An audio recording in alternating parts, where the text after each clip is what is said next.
You know, when people ask me where I got my scrappy spirit and my natural, God-given money sense, I always tell them I was born with it. Well, that wouldn't be the truth. You know where I got it? I got it from my mom. So I want to tell you a little bit of a story on how my mom set me up to have this knowledge and how she set me up to really have a solid financial foundation. You know, I'll take you back to the beginning. When I was young, you know, my mom did her best to take care of things, but she didn't have much. You know, when my dad left, you know, my mom really had to make things work on her own. It was a big struggle for her. And I know every time she wanted something or needed something, she'd have to save up for it. And I'd watch her take her spare change from groceries or from whatever she had, and she put it in this glass jar. And this glass jar was in her closet, and she would just put it in there. And I watched this. And she taught me this. She showed me how she did this. And specifically, I remember one time she was saving up for a lawnmower. Our lawnmower was shot. It was put together with duct tape and string, for that matter. So we really needed a new lawnmower. And I remember she would eventually start saving that money up. The money would begin to build up in that little jar. And then she would come to me, and me and my mom would sit on her bedroom floor, and we dumped that jar out. It was just this big pile of change, you know, pennies and nickels and dimes and quarters. And we would separate them out, and we would start rolling it up and counting this money. And when she saved enough, she'd buy the things she needed. And I'll never forget when she had saved up enough. It took a while, better part of a year, to save up enough to buy this lawnmower. And I remember when she went and bought that lawnmower and brought it home, I mean, her and I were so proud of that lawnmower. And I know you guys were like, a lawnmower? Yeah, a lawnmower. It was a brand new Sears Craftsman. But I remember what got me the most excited. It wasn't so much just that Sears Craftsman. What got me the most excited was watching that money grow over time. Because every time she put change in there, that little jar filled up a little more. And I would go in there from time to time and just look and see where it was. Because I started to learn how this worked. And I'll never forget, my mom got me this little black box. I actually have it with me. I should have pulled it out. But this little black box had a slide top on it.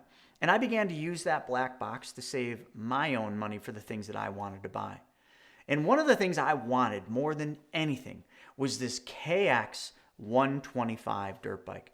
I just love this thing. I literally would draw pictures of it. I would dream about this bike. And I had cutouts of it in the paper. Back then, the newspaper, you know, when they'd advertise it, there was a cutout that I had on my wall. I looked at that thing. I had no idea what a vision wall was, but I looked at that thing every day. And I was always saving my money. I would work at the neighbor's horse stables, cleaning things up. I would shovel driveways. I would go pull weeds. I did anything I could to make a nickel here and there. I even remember going to my grandmother. She lived in a trailer home park. And I would go there, and I'd go around door to door asking people if they wanted me to clean their windows. And a couple times they'd give me $5, and I would just Windex and a squeegee and a rag, and I would do that. And this is how I did it. And I remember one day she said, "Chris, do you want to go look at the dirt bikes? Maybe they'll let you ride them." So she called this place called Hebler's, and the owner said, "Yeah, come on out. We'll let them ride, you know, 2 of the dirt bikes." So I brought a helmet. This is back when they'd actually let you do this. And on the side, I wrote a RM 125 and a KX 125. And I remember after I was done, it was like the best day ever. I got to ride brand new dirt bikes. First time in my life doing it. And I'm just thinking, okay, we're just going to get back in the car and we're going to go home. And she says to me, "Do you want to buy it?" I was so confused. I'm like, "Yeah, Mom, of course I want to buy it." But I didn't think I had saved up enough money. And then she proceeded to tell me that I had saved up enough money in that little black box that we could take that dirt bike home with us. Now, I'll never forget the way that made me feel, because I felt just so proud. It was my first big victory. And the one thing I didn't realize then that I do now is my mom, in what she taught me there, as simple of a lesson as that is, she taught me one of the number one most important things when it comes to money. She taught me to pay myself first. But most people call that savings, but that doesn't encapsulate the gravity of what's really going on here. Because folks, we're not taught to pay ourselves first. Who are you kidding? We're taught to pay our bills first. We're taught to pay our creditors first. We're taught to pay our debts first. Our needs are put last on the list. We tell ourselves we only deserve the leftovers. And we never prioritize our own needs because we're not taught to, which is why we never get where we want to be. So how did I get to be so good with money? How did I learn the things I did? The simple fundamentals, folks. I grew up drinking Kool-Aid and eating peanut butter and jelly sandwiches. Not that there's anything wrong with that. They are awesome. But I didn't have the luxury things. Couldn't afford them. So I didn't have all the things many of my friends did. And as I got a little older and teenager, I started realizing I didn't have the nice clothes. I didn't have the nice shoes. I didn't have the nice bicycles. I didn't have the nice car when I was a high school student. I only had what I could afford. Because I learned very early on, you got to pay yourself first. And sometimes what that means is you have to delay gratification. It's great and it always feels good to have nice things, but you need to have those nice things when it's the right time to have them. My mom taught me that. You don't ever want to pay yourself less than you deserve. Because if you do, what you're doing is you're allowing other people to put a value on you. Because, in life, everybody tells us we need instant gratification. You need that new outfit. You need those new sneakers. You need that new phone. You need that new car. Really, what they're telling you is you need that acceptance and approval from others because of what you can buy. And folks, that is allowing others to put value on you. Don't allow that. Know your worth. Don't let others determine your worth for you. And that all comes back to that one simple lesson that my mom taught me. Pay yourself first. Delay gratification. That was so valuable. And then that also has led me down the path of learning all the things I have and all the things that I've been able to accomplish and all the things that I've been able to buy now. I really feel because of the way I do things, the things I own, I value a lot more than some other people because I've had to work harder for them. I've had to think about them, dream about them. Now, granted, today it's a little different. I can buy what I want, but the road up to this point was different. So she gave me that knowledge. She gave me that courage. And she also taught me the fundamental lessons about giving. Let me give you one other story and then we'll wrap.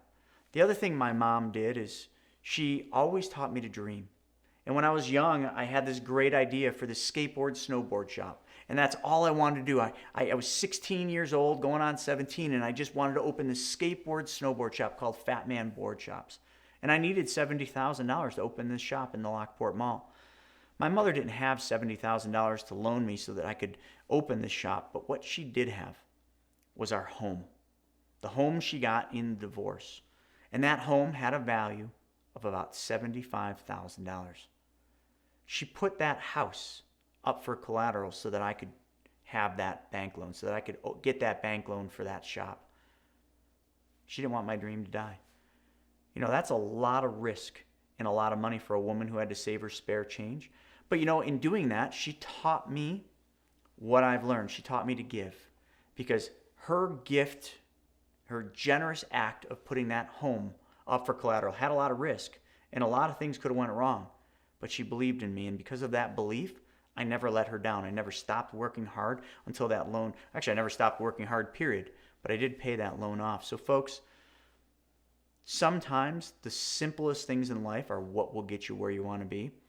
But it's all been masked in this day and age because everything we want, we just swipe a credit card. Everything we want, we just finance. You are giving up control of your money, and you are losing the battle to debt. Debt will take you down, as it always has in history. So folks, get back to the basics. Learn to pay yourself first. Learn to make your money work for you. Learn to protect your wealth by investing in things you know, like, and understand. And please be realistic and don't be greedy. That's some of the fundamentals that I picked up from my mom. What are you going to learn? And who are you going to pass your knowledge on to? Folks, I hope you enjoyed this video, because if you did, you will love this one. This video right here, do this one thing and it will take your life to the next level. You got to check it out. So folks, subscribe to this channel, like this video, and click the little alert button. We will see you on the next episode.